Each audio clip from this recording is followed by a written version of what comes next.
La ilahe illallah.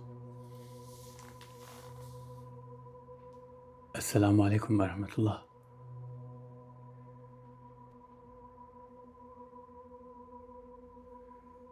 Ey davetli, kendini tanıtır mısın?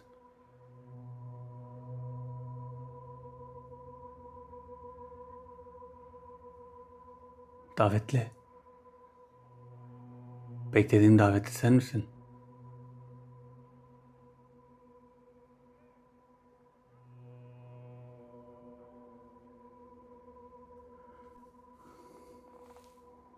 Allah Allah. Konuşmadı. Düğümlü kitabın 60. davetlisini çağırdım.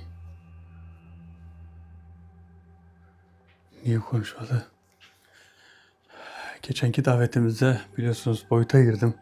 İbn Karuf beni bir heyet başkanıyla değiştirdi. Zamanı bükeni başka bir yere aldı. Beni de zamanı bükenin yerine getirdi. Birçok talimat verecekmiş. Yani heyet başkanı olarak zamanın nasıl büküldüğünü ne bileyim. Ne olacak hiç bilmiyorum. Bir şeyler anlatacak, bir şeyler yapacak. Düğümlü kitaba devam et dedi. Biz de düğümlü kitaba devam edeceğiz.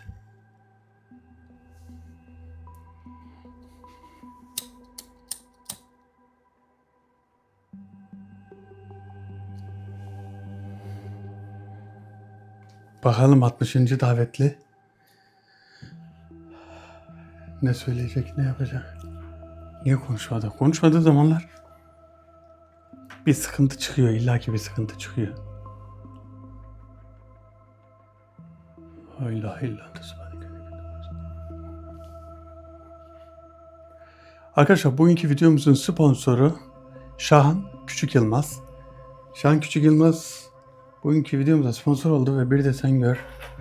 Özel defterine ismini yazacağız. Gelen düğümlü kitabın davetlisi. Bakalım niye konuşmadın onu da bilmiyorum. Şahan Küçük Yılmaz.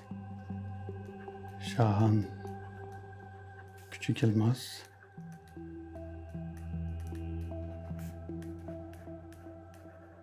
Yılmaz.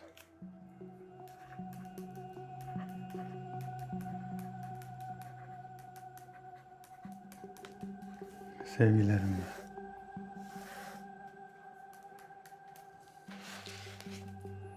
Şahan Küçük Yılmaz bir de sen göre özel defterine ismini yazdırıp bizlere sponsor oldu.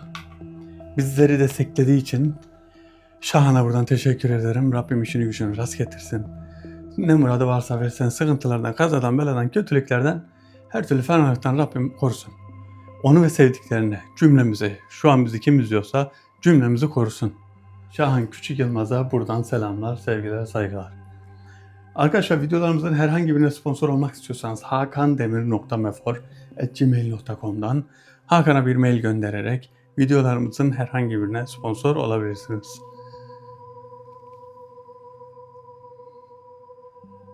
Davetlinin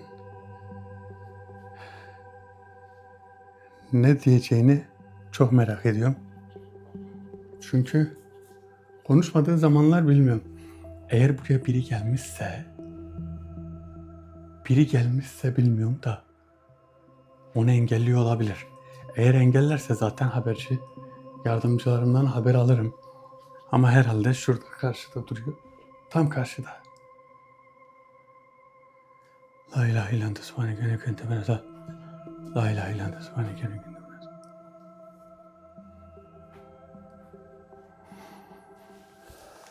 Ey davetli, sen beni mezraya götüren davetli değil misin? Rehber sen misin?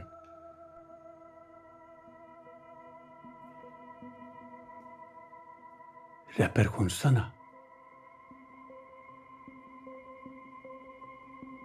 Ey rehber.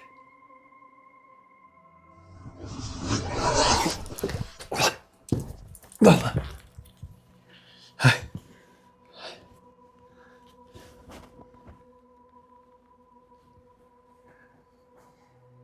Evet. Tahmin ettiğim gibi bir şey bana saldırdı.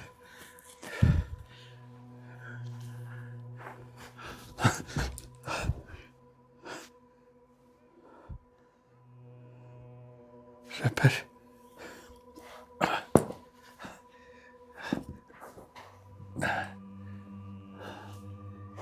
Hey rapper. Sen rapper misin?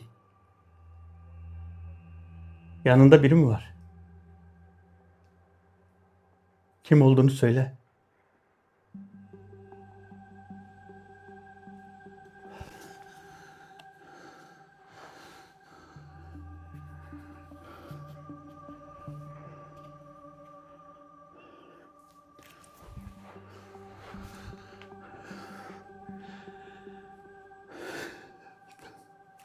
Rapperin yanında biri var, saldırıyor.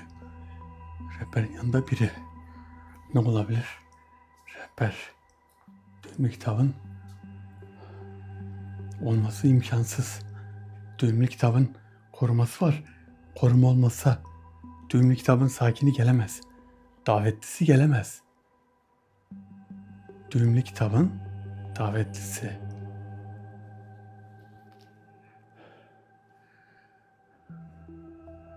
Aynı var ya, kuduz köpek gibi saldırdı. Çok fena bir ses geldi. İlk defa böyle oldu. Ben rehbere bakarken arkamdan ve şuradan geldi.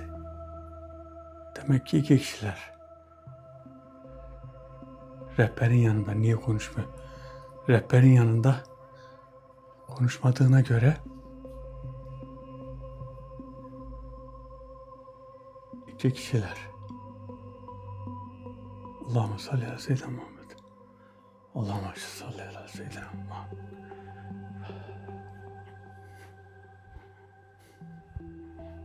Buraya koyalım.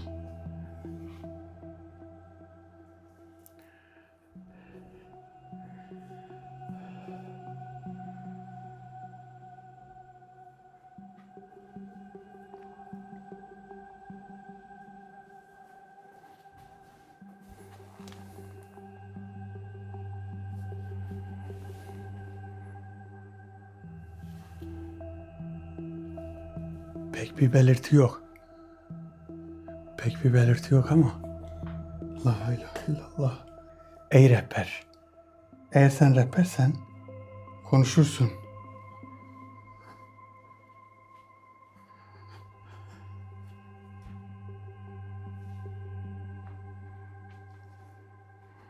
Bana kim olduğunu söyle. Sen benim beklediğim rehber değilsin. Kim olduğunu söyle. Ben Rauf. Bana yardım et. Ben Rauf. Bana yardım et. Rauf mu? Nasıl yardım edeyim? Ne oldu sana? Kimsin sen? Düğümlü kitabın davetlisi misin? Görevin nedir? Nereden geldin buraya? Sen de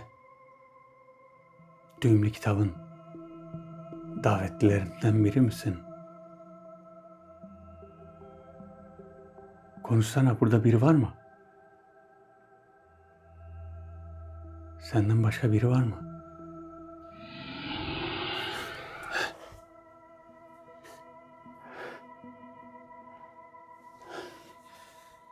Evet, biri var. Etrafımda dolanıyor.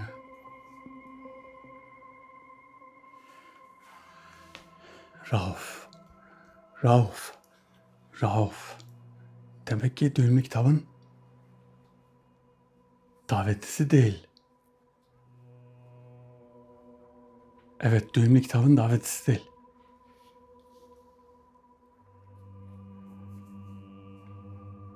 Rauf, görünmeden de konuşabilirsin.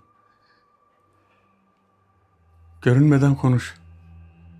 Burada kim var? Kim var burada Rauf?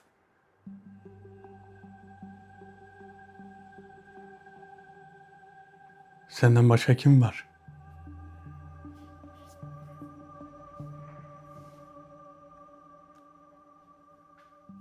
Rauf.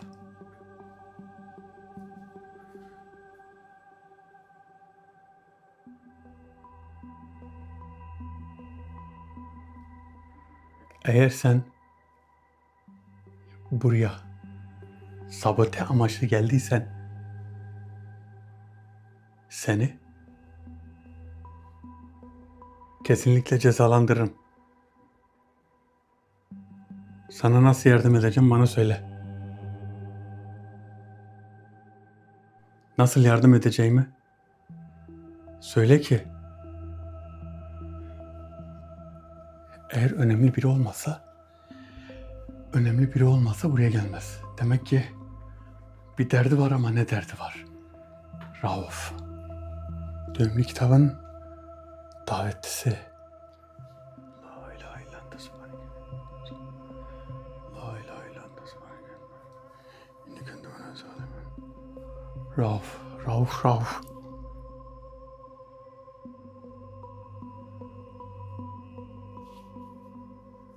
O. Rauf Efendi. Buraya neden geldin? Eğer konuşmazsan bilmem. Ne olduğunu bilmiyorum. Davete neden girdin? Bu davet senin davetin değil. Eğer kalmaya devam edersen sana zarar verebilirim. Rauf.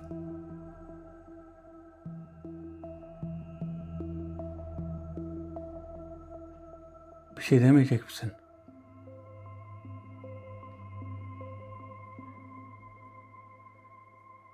Rauf konuşsana. Neden öyle bakıyorsun?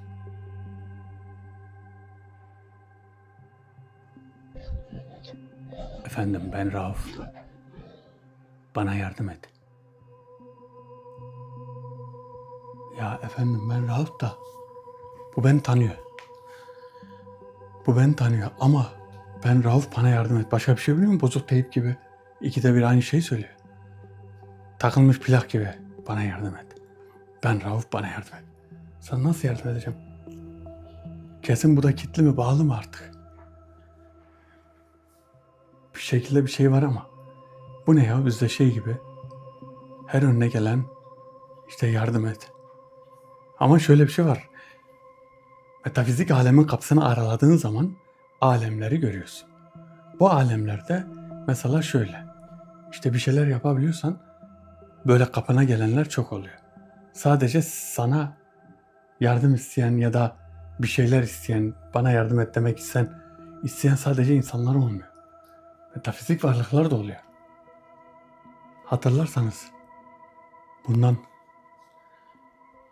geçen yıl, ondan önceki yıl davetlerde birçok davetli yardım istemişti. Kabilesi için yardım isteyen olmuştu. Kendi için isteyen olmuştu. Hatta Atoza diye biri vardı. Çocukları için istemişti.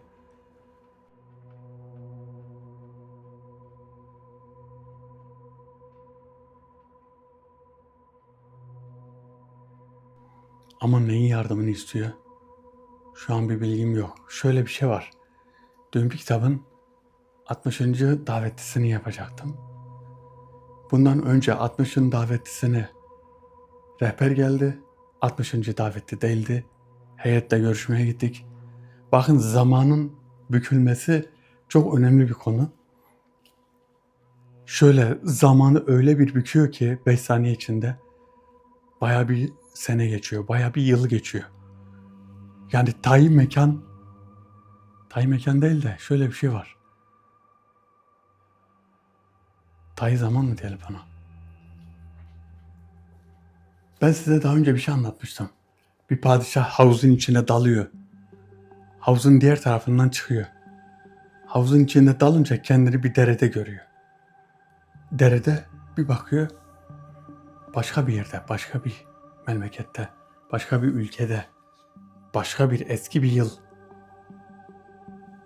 Tabii kendini orada kadın olarak buluyor padişah. Ondan sonra ne oluyor? Bir bakıyor üzerinde hiçbir şey yok. Neyse suyun içinden de çıkamıyor. Bir çobanın biri onu görüyor. Ne oldu diyor. Üstünü başını mı kaybettin? O da evet diyor. O meseleyi anlatmıştım size. Aradan 5 yıl geçiyor. 5 yıl mı? 7 yıl geçiyor. Kimi yerde 5 yıl diyorlar. Kimi yerde 7 yıl. Ve suyun öbür tarafından çıkıyor. Orada duran kendi hizmetçilerine diyor. Suyun altında ben ne kadar kaldım diyor. Ne kadar zaman? Diyorlar padişahım suya daldın. Öbür taraftan çıktın. Bakın kaç saniye olabilir? 1, 2, 3 en fazla 5 saniye belki. Bir de çabuk çıkmış yani. 5 saniye içinde 5 yıl. Zaman bükülüyor. Orada zamanın bükülmesini sağlayan kim biliyor musunuz? Heyetteki zamanı büken başkan. Orada zamanı büktü, padişaha birçok şeyi gösterdi. Görmesi gerektiğini gösterdi. Tabii herkese zaman bükülmez. Kimin görmesi gerekiyorsa ona bükülür. Mesela bir devlet başkanına, bir yöneticiye, bir valiye, bir belediye başkanına. Ama bu zamanda pek görüldüğünü zannetmiyorum. Bu zamanda bir başkan öyle bir şey gösterilse zaten başkan bilmiyorum hani şey yapmaz. Yanlış bir şey yapmaz diye düşünüyorum. Yanlış bir şey de yapmaz diye düşünüyorum. Şimdi bu Rauf ne ayaktır ben anlamadım. Ne ayaktır ben anlamadım. Şimdi Rauf. Yardımcılarıma şimdi sorsam Rauf'u kaçırabilirler. Çünkü onlar biraz sert oldukları için en küçük ve en düşük rütbeli yardımcımı gördünüz. Onun nasıl bir tipte, nasıl bir karakterde olduğunu da gördünüz. Zaten Rauf'un yanına gitse Rauf korkudan kaçacak bir yer arar. Şimdi benim niyetim de şu, işi çözelim ki ne demek istediğini anlayalım. Belki de bize bir faydası olacak ama geldi. Ne için faydası olacak? Biz bilmediğimiz kişilere de yardım ediyoruz. Arohan da aynı şekilde Rauf gibi. Belki de Rauf bir sıkıntıda değil, bilmiyorum. Örnek vermek biraz yanlış oldu. Rauf belki sıkıntıda değildir.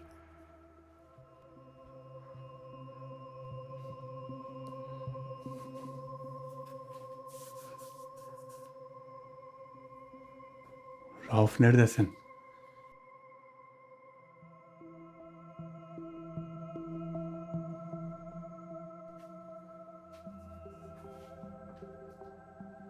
Rauf, bak ikide bir gidip geliyorsun. Ne olduğunu söylemiyorsun. Kimsin? Buraya ne için geldin? Ve amacın nedir? Ben Rauf. Bana yardım et. Rauf, tamam anladım. Sen Rauf'sun. Sana nasıl yardım edeceğim onu söyle bana.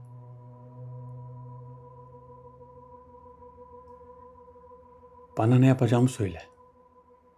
Kimsin? Sana ne oldu? Neredesin? Sana neden yardım edeyim?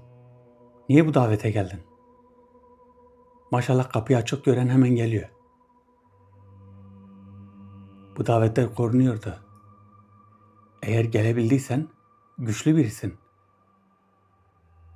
Güçlü birine ben niye yardım edeyim? Sana ne yapmış olabilirler ki? Rauf beni duyuyor musun?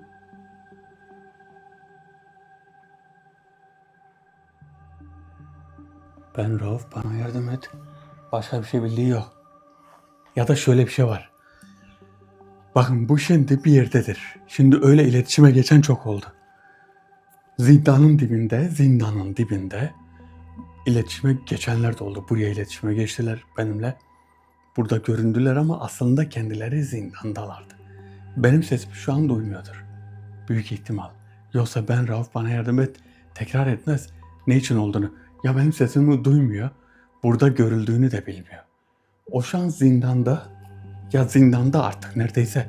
Belki de öyle bir durumu yok bilmiyorum da. Buraya nereden görüldüyse orada.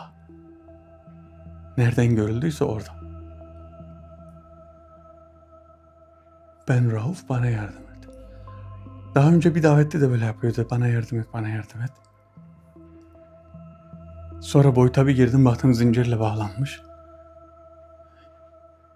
Aynı şey de öyleydi. Eba Ruşta. Eba Ruşta'yı izleyen arkadaşlar varsa. Eba Ruşta da aynı o şekildeydi. Zincire bağlıydı. Zincirde bir şekilde bağlıydı. Ve ben Rauf, ben Eba Ruşta, Eba Ruşta. O da anlamıyordu. Aynı bu Rauf gibi. Rauf'u aslında defne yaprağı biraz yakıp da şöyle hafiften bir sersemleştirme yapabilirim ama adam zaten derbeder olmuş. Ben Rauf, bana yardım et diyor. Yok 60. davetliyi böyle yaptıklarında 60. davetliyi daha çok merak ediyorum. 60. davetli niye? Niye engelleniyor böyle ikide bir? Birinci de zaten İbn Karuf heyet için birini yolladı ve bu yolladığı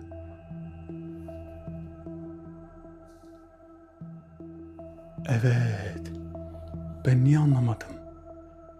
Bu Rauf'la beraber gelenler şu an beni komple dinliyorlar. Rauf ile gelenler dinliyorlar, evet.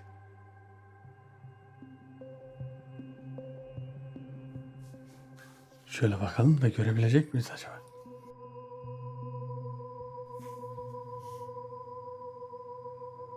Evet, buradalar. Hem de bir tane değil, 2 tane. Buraya neden geldiniz? Siz Rauf'un düşmanı mısınız yoksa benim için mi geldiniz?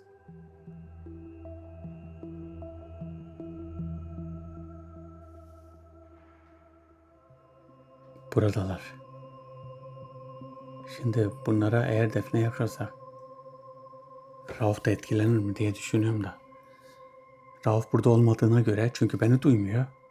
Rauf burada değil. Rauf burada olsaydı acaba etkilenir miydi? Rauf niye burada değil? Çünkü beni duymuyor. Ben Rauf, bana yardım et. Ben Rauf. Şimdi çıktığı zaman diyeceğim ki sen Rauf, sana nasıl yardım edeyim? Evet. Evet, iyi Rauf sözün üstüne gelirmiş. Öyle miydi laf, bilmiyorum da. Rauf'u an. Neyse. Rauf, yanında kim var? Konuşmana izin vermiyorlar mı? Sen buraya ne için geldin? Kimsin? Anlatabilirsin. Sesimi duyuyor musun? Tehlike altındaysan söyle. Yardımcılarımı gönderip sana yardım edebilirim. Rauf, papaz mısın, nesin? Papaz, konuş artık, sinirleniyorum bak.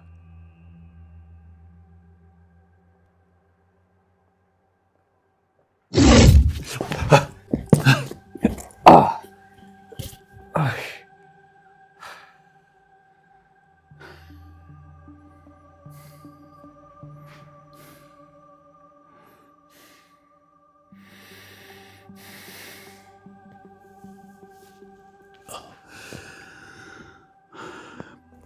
Yok, o değil, boşluğuma geldi. Yani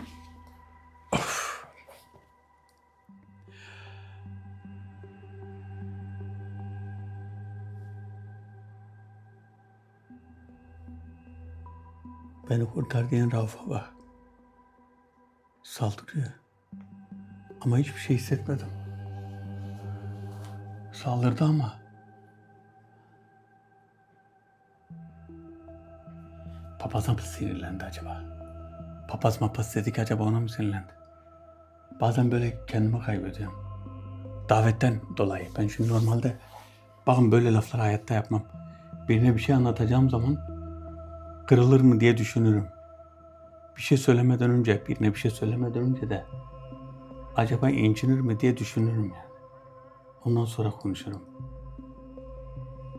1000 düşünüp 1 konuşacağız. Ama davetin etkisiyle.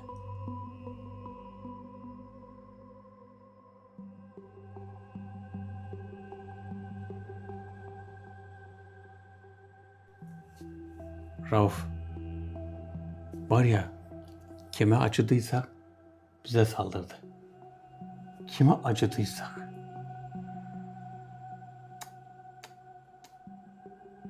Manyak Rauf. Manyak. Manyak Rauf. Ya Allah. Ya Allah Rahman. La ilahe illallah. Rauf'un canı herhalde biraz tütsü istiyor. Tütsü her derde dermandır. Rauf gibilere de dermandır. Ama şöyle bir şey var. Saldırmaya benzemiyordu. Ya çok pis bir şey vurdu da böyle mide bulandırır gibi oldu şöyle. Ama bilmiyorum. Rauf acaba yanında biri mi vardı, ona mı saldırdı? Rauf, iyice sinirlendim bak. İyice sinirlendim.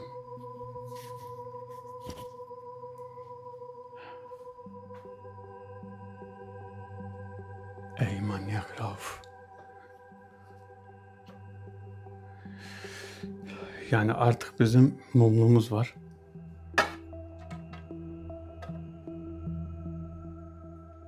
Nesrin abladan Allah razı olsun. Metin abiden de. Şunu da yakalım bari.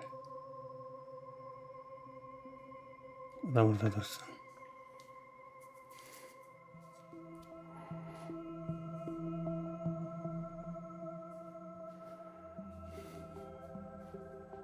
Rauf, burada mısın?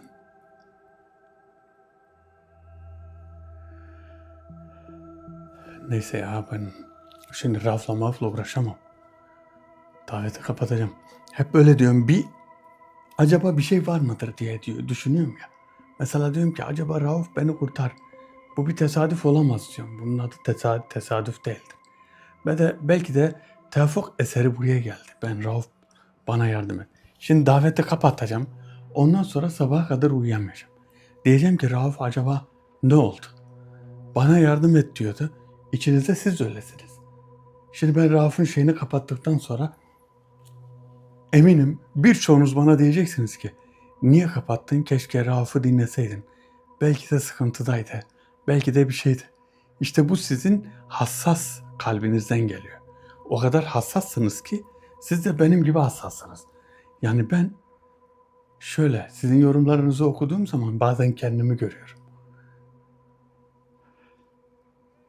O yüzden kapatmak istemiyorum. Şimdi bazı arada istisna olabilir. İşte bazen yazıyorlar, Ömer abi ne istiyorsun bu Rauf'tan, işte gönder gitsin şuna. Ama ondan daha fazla kişi, belki de yüzlerce arkadaşımız diyecek ki Rauf'u niye dinlemedin? Rauf belki zor durumda. Belki sana yardım edecek. Belki bir şeyler olacak. Bakalım, eğer sonuç çıkmazsa göndeririz. Düğünlü kitabın 60. davetlisini tekrar yaparız. Ama bugün tekrar yaparsam o bir daha gelir. Rauf bana yardım et, bir de bana saldırıyor, bakar mısın? Manyak insan yardım et dediği insana saldırır mı ya? Yılan gibi. Yılanı şeyden çıkarıyorsun. Sudan kurtarıyorsun onu. Sonra kaç diye seni ısırıyor. Böyle hışt. Rauf'a bak. Rauf dedik, yılan çıktı. Böyleleri oluyor bazen. Belki de saldırma değil de başka bir şeydir. Rauf herhalde yanındakileri gitti. Yanındakiler gitti mi?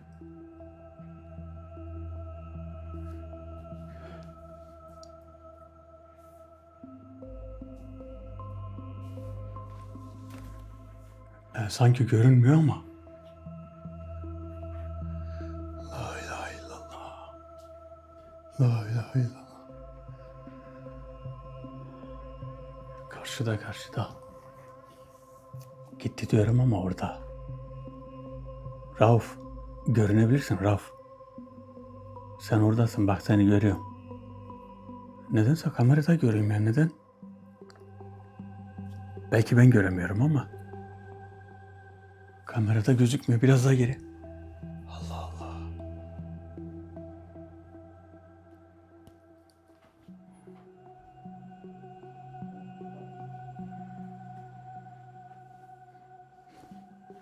Gözükmüyor.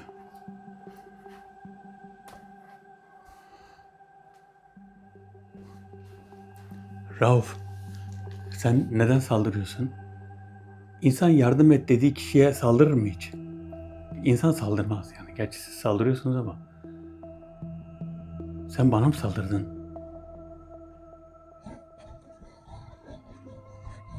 Ben sana saldırmadım. Seni duyabiliyorum. Ben Rauf. Bana yardım et. Tamam, Rauf olduğunu biliyorum. Sana nasıl yardım edeceğim? Ne oldu? Söyler misin? Ben ve 3 arkadaşım şu an bir mahzende kilitliyiz.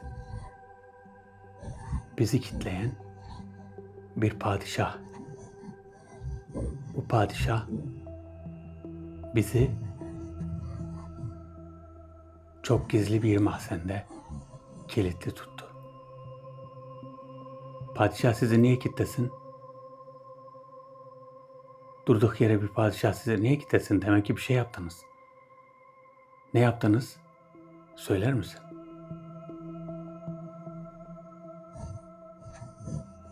Bize yardım et. Size yardım edeceğim, tamam. Ederim belki, bilmiyorum. Bana söylemen lazım. Hangi padişah sizi kilitledi? Önce onu bana söyle. Sonra sizin ne yaptığınızı söyle. Ve hangi mahzendesiniz onu da söyle. Mahzen mi, zindan mı, artık neredeyseniz. Öyle bir şey söyle ki yardım edelim. Senin gibiler beni nereden buluyor anlamadım. Davete nasıl geldin? Bulunduğum mahzenden düğümlü kitabın davetini açtığımda nasıl geldin? Konuşsana Rauf.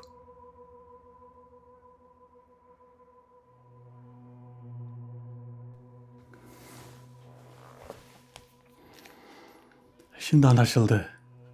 Bana saldırmamış. Daha önce de böyle olmuştu. Ben sana saldırmadım diyenler oldu. Çünkü benim yanımda bazen bu Rauf'la beraber, yani buraya gelen, sabotajcıyla gelen biri oluyor. Ona saldırıyorlar ya da ona doğru uçuyorlar. Ya da kaybolduğu zaman ona doğru gidiyorlar. Ama geçerken de uçak geçmiş gibi bir şey oluyor. Yani pis bir enerji. Ben resmen devirdi ya yere. Demek ki öyle. Rauf. Bir padişah kitlemiş bunları. Padişah bunlara demek ki ceza vermiş. Ceza. Öyle bir ceza ki bunlara vermiş. Niye vermiş? Bir ceza niye verir? Demek ki suç işlediler ki. Ya da ne yaptılar? Belki de şey yaptılar. Bir suç işlediler desem. 3 arkadaş. Tamam, o zaman şöyle. Adam gitsin suç işlesin. Sonra bana yardım et. Sonra gitsin birinden yardım dilesin. Rauf kurtulacak mı acaba? Rauf'u kurtaracağız mı bilmiyorum. Rauf'u kurtaracaksak eğer ki, zaten hemen kurtarma olmaz. İyice bir öğrenip, padişahtan da öğrenip Rauf'u boyutta ya da boyutsuz kurtarabiliriz. Nerede olduğunu söylerse kilitlerini, zincirlerini kırabiliriz. Nerede olduğuna bir de boyutta gidip bakmak lazım.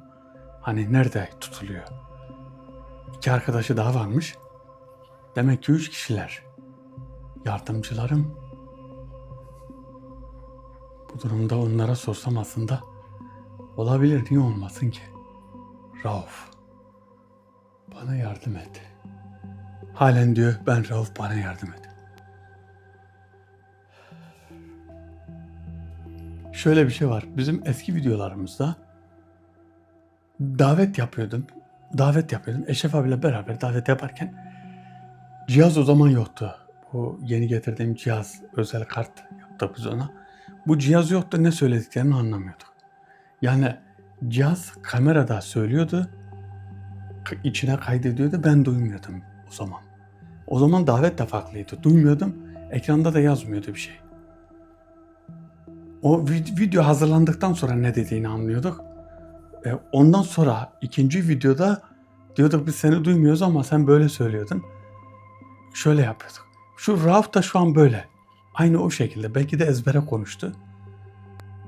Benim duymadığımı bildiği için hani şöyle zannediyor. Diyor ki duymuyor. En son diyor ben Rauf bize yardım et. Yani bir insan duymazsa içeride mesela bağırırsın ya birine. Birine bağırırsın cevap gelmez ya sen peş peşe bağırırsın. Peş peşe bağırırsın. Aynı onun gibi. Rauf da öyle takılmış plak gibi ben Rauf bana yardım et. Yani öyle demesi o yüzden. Rauf. Bir Rauf'umuz eksikti. Bir Rauf'umuz da oldu. Gerçi olabilir yani eğer şeyse Rauf iyi bir insansa yani iyi bir şeyse, iyi bir yaratıksa şimdi insansa diyorum ya Eşref abi olsaydı diyecek ki de insan deme adam deme şuna diyordu yaratık.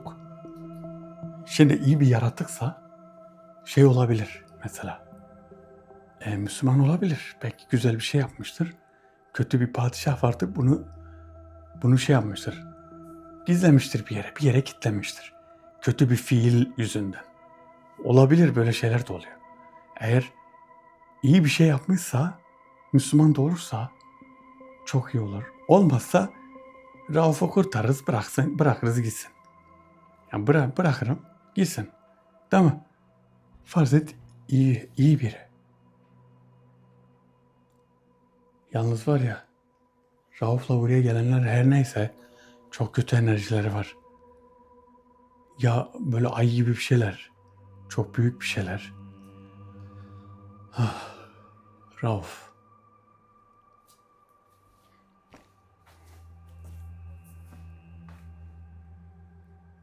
Demek yardım et. Sen ve arkadaşın ne yaptınız? Eğer buradaysan konuş.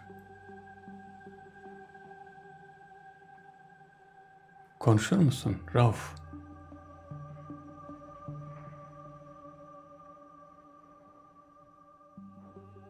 Ben Rauf bana yardım et. La ilahe illallah. La ilahe illa ente subhaneke inni kuntu minez zalimin. La ilahe illa ente subhaneke inni kuntu minez zalimin. La ilahe illa ente subhaneke. La ilahe illa ente subhaneke inni kuntu minez zalimin. Bakın bunun olduğunu size şimdi göstereceğim. Bakın bunu böyle buradan açıyorsun. Şuradan indirdin. Tabii indirebilirsin. Bunu buradan böyle açıyorsun. Şöyle şunun içine koku döküyorsun. Misk amber. Ondan sonra bunu koyuyorsun buraya. Şunu şöyle kilitliyorsun. Ve o koku içeriye yayılıyor. Tabii ben kapatamadım. Kapak bir yerde kaldı. Yaparız tabii. Niye yapmayalım? Aha yaptık bile bak. Allahu Ekber. Rauf. Rauf siz ne yaptınız arkadaşınla?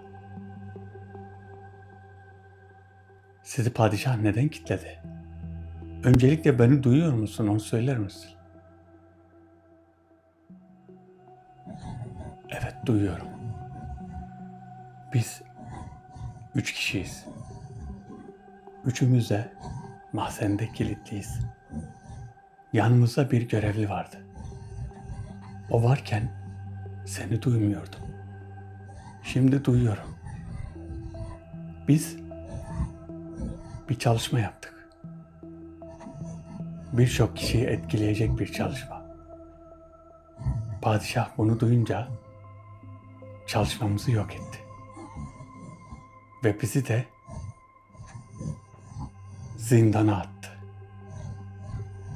Bize yardım et. Yolunu biliyorsun. Tarif edersek gelirsin. Bize yardım et. Rauf yolunu biliyorsun diyorsun da yolunu nereden biliyorum ben? Benim bildiğim bir yerdedir belki de. Bir çalışma yapmışlar, herkese etkileyecek. Padişah bunları zindana atmış. Herkese etkileyecek. Herkese etki kötü yönden mi acaba? Acaba padişah iyi mi yaptı? Yani bunları zindana atmakla. Ne çalışması yapmışlar? Rauf Efendi hepsini tek tek söylesene. Ne çalışma yaptığını, ne şey yaptığını. Şöyle insanlara faydalı olan kişiler var bazen.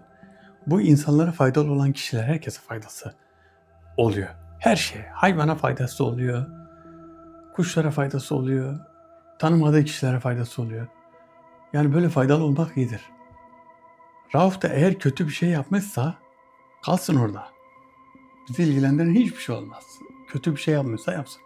Kötülük yapan kötülük bulsun. Ben onu söyleyeyim. Kötülük yapan kötülük bulsun.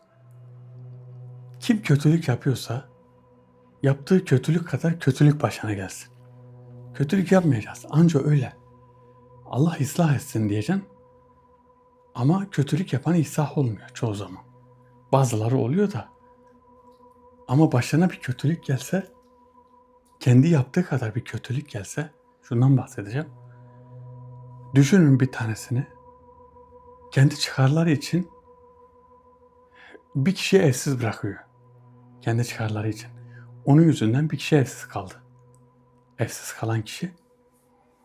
Düşün o kötülüğü yapan kişi aynı kötülüğü kendi görse, kendi evsiz kalsa, eyvah diyecek biz öyle yaptık bak bizim başımıza geldi. Gelsen olur iş işten geçti ama gelsin o da aynı şeyi yaşasın. O da aynı şeyi yaşasın. Yaşattığını yaşarsın. Rabbim yaşattığını yaşatır.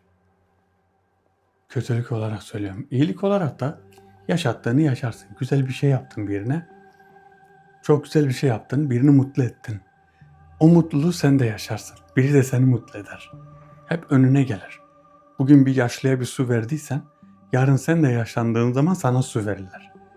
Bugün bir karıncaya yardım ettiysen, bugün birini yolda aldıysan, yolda kalmış birine yardım ettiysen, yarın sen de yolda kaldığında sana da yardım ederler.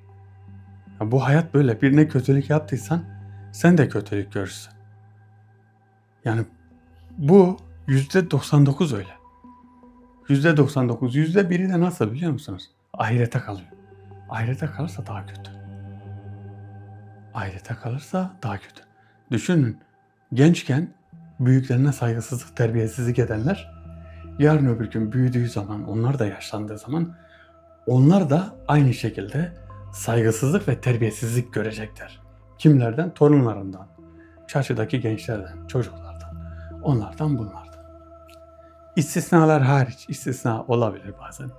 Bazen çok iyi insanlar da bazı kişilerden terbiyesizlik görebiliyor. Farklı şeyler görebiliyor. Onlar istisna olabilir. Olabilir yani. La ilahe illallah Muhammed Resulullah. Rauf, ben bazen derim, bir şey olduğu zaman defterinizi yoklayın. Ben ne kötülük yaptım da acaba böyle bir şey oldu. Şimdi şöyle bir şey var. Bazen de kötülük yapmadan da bir şey insan görebiliyor. Niye? Peygamber Efendimiz sallallahu aleyhi ve sellem peygamber. Dört dörtlük bir insan yani. Dört dörtlük. Mucizevi bir insan öyle diyelim. Peygamber Efendimizin ahlakı kimsede yok. Ama onun başından aşağıya deve işkembesi döküyorlar. Niye? Peygamber Efendimiz sallallahu aleyhi ve sellem böyle diyecek mi?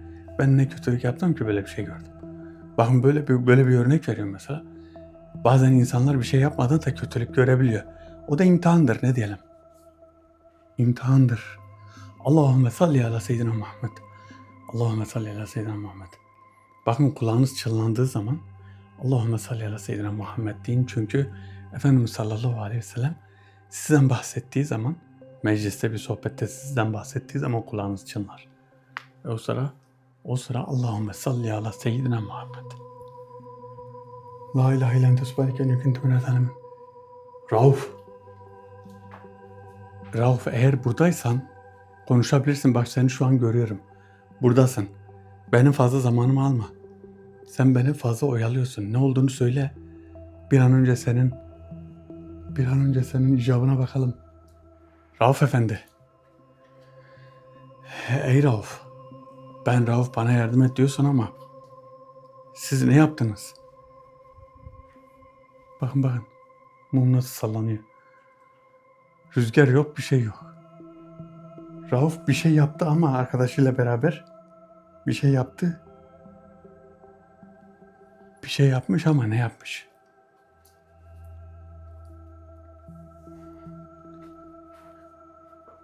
Rauf, siz arkadaşınızla beraber, siz 3 kişi ne yaptınız? İnsanları etkileyecek ne yaptınız? Projeniz neydi? Nasıl bir şeydi bu? Bu proje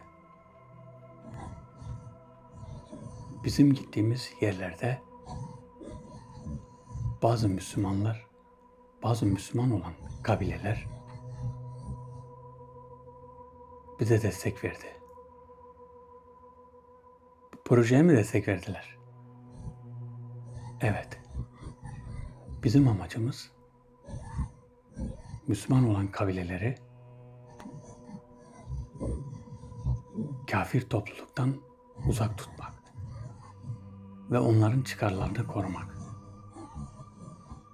Projemizde çok büyük çalışmalar var. Bunların içinde insanoğlunun eline geçecek çok önemli bilgiler var. Bu bilgiler görünmeyen yolları görmek, görünürken görünmez olmak, rüyalarda dolaşmak, metafizik alemin derinliklerine inmek, padişahları hizaya sokmak. Zaten bizim padişah da bu madde yüzünden bize ceza verdi. Padişahları hizaya sokmak. Peki nedir bu senin anlattığın proje ne? Benim anlattığım proje metafizik üzerine hazırladığımız kitap. Bu kitapta bizimle ilgili her şey var. Ne yaparsan biz yok oluruz. Ne yaparsan hizaya geliriz. Ne yaparsan padişahlar hizaya gelir. Ne yaparsan görünmez olursun. Birçok şey. Anladım. Bu kitap nerede peki? Kitabı ben ve 3 arkadaşım bir yerde muhafaza ediyoruz. Eğer bizi kurtarırsan padişahtan çok uzak bir yerde bu bilgileri seninle de paylaşırız.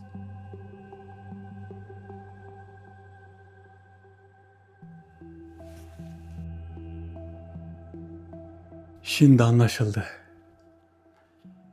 Bakın bu Rauf'la arkadaşları ne yapıyor biliyor musunuz? Kitap yazmış. Şemsül Maruf diye bir kitap var. Bakın çok önemli. Ülkelerin peşine düştüğü bir kitap var. Çok gizli bir yerde saklanıyor. Gizemler hazinesi var ya. Gizemler hazinesini mesela hoca nasıl yazıyor? Gizemler hazinesini hoca nasıl yazıyor? Burada kitap var. Bakın bu kitapta bir sürü bilgi var. Gizemler hazinesi. Bakın bu kitapta bir sürü bilgi var. Bunun içindeki bilgilerin çoğunu hoca nasıl biliyor? Nasıl biliyor? Mesela nasıl bilebilir? Şuradan sayfayı mesela açalım. Mesela buradan bir sayfa açalım. 5. kaide, 6. kaide, 7. kaide, taife ile bir sürü burada bir sürü madde var. Çoğu madde hiçbir yerde yazmaz. Hiçbir yerde yazmaz ve o yazdıkları şeyler mesela diyor ki işte burada öyle bir yazı var 300 sefer oku işte bir hadim gelecek yanına. Şöyle olacak böyle olacak. Bunları 300 sefer okumayı nereden bilmiş bu hoca? Bunları işte şöyle yaparsan böyle olur nasıl bilmiş? Bunu çünkü metafizik alemden sana söylüyorlar. Hüddamlar geliyor. Bunlar sana söylüyor sen yazıyorsun. Sana söylüyor sen yazıyorsun. Bu şekilde. Bakın bu Rauf'la arkadaşlarının yazdığı da o şekilde ama yarısından çoğu herhalde büyüye gider. Büyüye giderse büyük günahtır. Eğer büyük günah öyle bir şey olursa öyle bir şey olursa olmaz. Zaten öyle bir kitabın ortaya çıkması da iyi bir şey değil. Biz diyoruz ya hani büyücüler var. Bu büyücülerin çoğu da metafizik varlıklardan öğrenerek yazıyorlar. Onlar kimden öğrenmiş? Onlar da onların öğrendiği de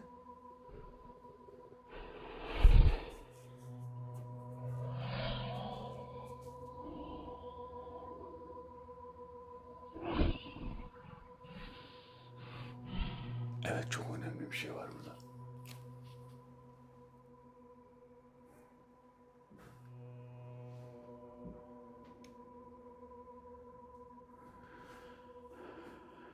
Onlar da Harut ve Marut'tan öğrenmişler.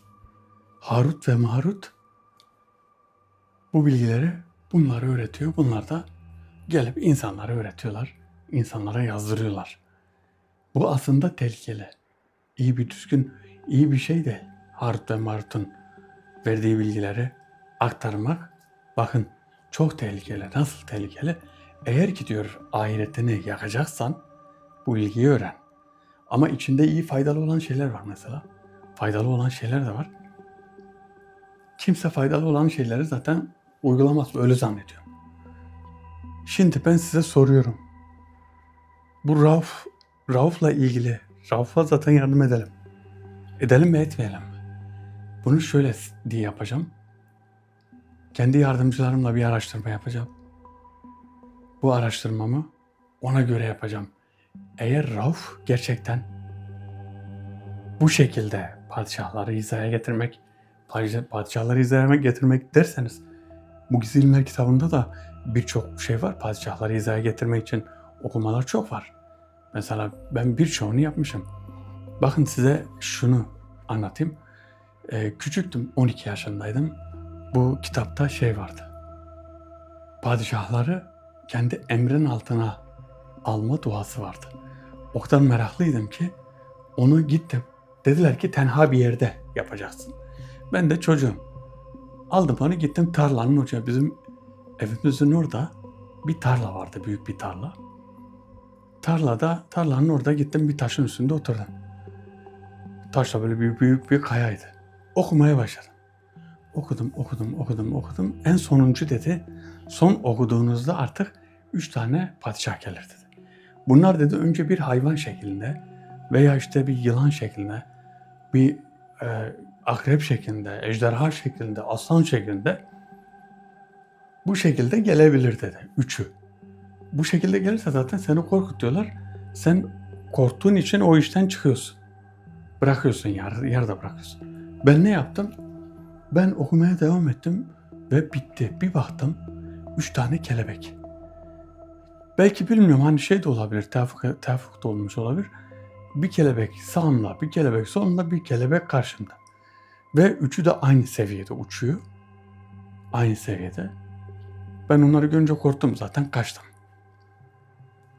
O orada bozuldu zaten. Yani anlattım. Hiç unutmam bu meseleyi, hiç unutmam. Çünkü ilk deneyimimdi. Ben Rauf'u araştırayım.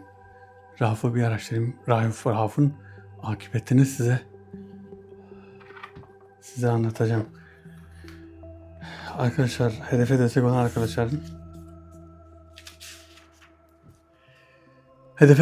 arkadaşların isimlerini okuyorum.